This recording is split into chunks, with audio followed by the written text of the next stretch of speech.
पिता, पुत्र और पवित्र आत्मा के नाम में आमीन। 8 मई गुरुवार, पास्का का तीसरा सप्ताह। कनोसा की संत मगदेलना। पहला पाठ प्रेरित चरित अध्याय 8 26 से 40।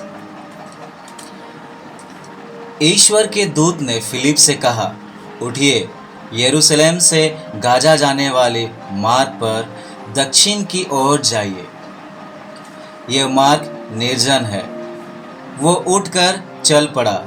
उस समय एक इथोपिया खोजा यरूशलेम की तीर्थ यात्रा से लौट रहा था। वो इथोपिया की महारानी कंदाके का उच्चाधिकारी तथा प्रधान कोषाध्यक्ष था। वो अपने रथ पर बैठा हुआ नबी इसायास का ग्रंथ पढ़ रहा था। आत्मा ने फिलिप से कहा, आगे बढ़िए और रथ के साथ चलिए। फिलिप दौड़कर उसके पास पहुंचा और उसे नबी इसायास का ग्रंथ पढ़ते सुनकर पूछा, आप जो पढ़ रहे हैं क्या उसे समझते हैं? उसने उत्तर दिया, जब कोई मुझे ना समझाए तो मैं कैसे समझूंगा।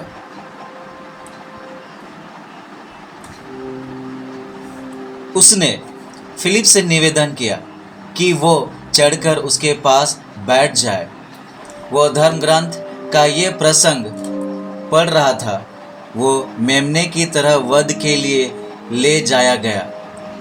उन कतरने वाले के सामने चुप रहने वाली भीड़ की तरह उसने अपना मुख नहीं खोला। उसे अपमान सहना पड़ा। उसके साथ न्याय नहीं किया गया। उसकी वंशावली की चर्चा कौन कर सकेगा? उसका जीवन पृथ्वी पर से उठा लिया गया है। खोजे ने फिलिप से कहा, आप कृपया मुझे बताइए, नबी किसके विषय में यह कह रहा है? अपने विषय में या किसी दूसरे के विषय में? तब फिलिप ने धर्म ग्रंथ के इस प्रसंग को आधार बनाकर उसे ईशा का सुसमाचार सुनाया। यात्रा करते करते वे एक जलाशय के पास पहुंचे। खोजे ने कहा, यहाँ पानी है, मेरे बपतिस्मा में क्या बाधा है? उसने रथ रोकने का आदेश दिया। तब फिलिप और खोजा दोनों जल में उतरे और फिलिप ने उसे बपतिस्मा दिया। जब वे जल से बाहर आए तो ईश्वर का आत्मा फिलिप को उठा ले गया। खोजे ने उसे फिर नहीं देखा, फिर भी वो आनंद के साथ अपने रास्ते चल पड़ा। फिलिप ने अपने को अजोतस में पाया और वो कैसरिया पहुंचने तक सब नगरों में सुसमाचार का प्रचार करता रहा। सुसमाचार यूहन्ना अध्याय 6 पद संख्या 44 से 51।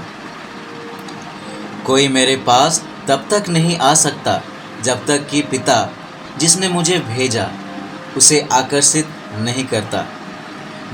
मैं उसे अंतिम दिन पुनर्जीवित कर दूंगा। नबियों ने लिखा है, वे सब के सब ईश्वर से शिक्षा पाएंगे। जो ईश्वर की शिक्षा सुनता और ग्रहण करता है वो मेरे पास आता है। यह ना समझो कि किसी ने पिता को देखा है। जो ईश्वर की ओर से आया है उसी ने पिता को देखा है। मैं तुम लोगों से यह कहता हूँ, जो विश्वास करता है उसे अनंत जीवन प्राप्त है। जीवन की रोटी मैं हूँ। तुम्हारे पूर्वजों ने मरुभूमि में मन्ना खाया, फिर भी वे मर गए। मैं जिस रोटी के विषय में कहता हूँ वह स्वर्ग से उतरती है और जो उसे खाता है वो नहीं मरता। स्वर्ग से उतरी हुई वो जीवंत रोटी मैं हूँ। यदि कोई वो रोटी खाएगा तो वो सदा जीवित रहेगा। जो रोटी मैं दूंगा वो संसार के जीवन के लिए अर्पित मेरा मांस है। चिंतन। ईश्वर की बुलाहट बहुत ही रहस्यमयी है। आज के सुसमाचार में हम अवश्य ही कहीं ना कहीं ईश्वर के गतिविधियों पर अपनी सहभागिता दिखलाते हैं। दूसरों के साथ मुलाकातों में अपनी सफल या अपनी असफल प्रतिक्रियाओं में ईश्वर हमें अपने दिव्य जीवन की ओर आकर्षित करते हैं।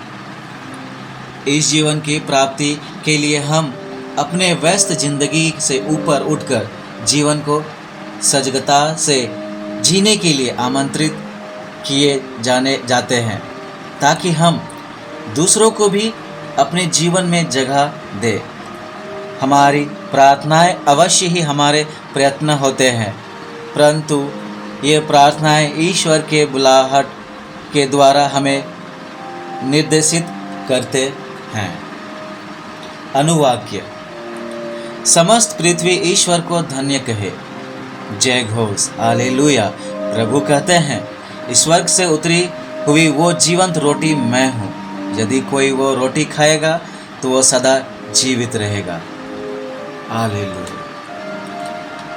पिता, पुत्र और पवित्र आत्मा के नाम में आमीन। ईश्वर को धन्यवाद।